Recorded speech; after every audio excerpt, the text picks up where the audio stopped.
Dahil sa lakas ng hangin at ulan, kagabi mga Mars, ayan, matumba na yung Milina. Puntahan natin yung baboy mga Marikoy para bisitahin at pakainin na rin kung paano naman siya. Kasi kagabi, ang lakas ng hangin at ulan. Magdamag na yan mga Mars hanggang ngayon. Buti-buti ngayon humupa na konti. Kita nyo naman mga Marikoy, itong dinadaanan dati walang tubig to. Ngayon nagkaroon na. Dahil sa araw-araw na umuulan mga Mars, kaya yung tubig sa hose lumaki na.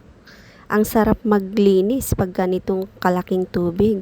Hindi ko na sana lilinisan ng tubig mga Mars, wawalisin ko na lang sana yung tae ng baboy. Kaso, sobrang dumi na at saka nabasa na rin sa ihip ng hangin mga Marikoy.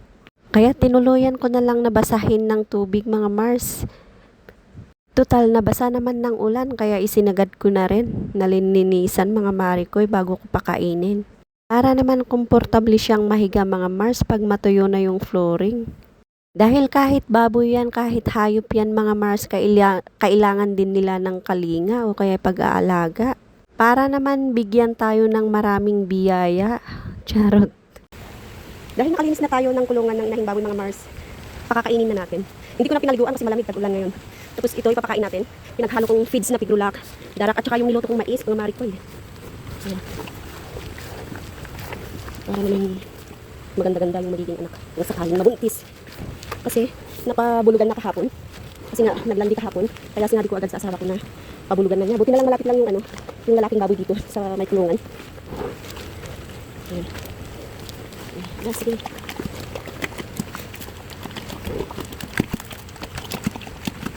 Kain ko ng mabuti para lumakas at tumaba ka. Sino yung relate yun mga Mars? Kahit baboy lang to kinakausap ko. Alam kong marami din kumakausap sa mga baboy nila. Tapos siguro pag may makakita sa akin dito mga Marikoy, sabihin, uy, kayong baliw, kinakausap yung baboy. Pero kebs. Wapake. Kain ka.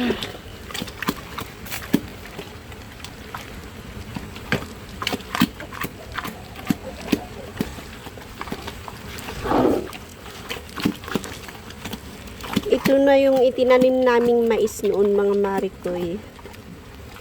Ayan. Hinatian ko na tong baboy. Yan na ang luto ko. Ihinahalo ko sa feeds na pigrulak na developer at saka darak mga Marikoy.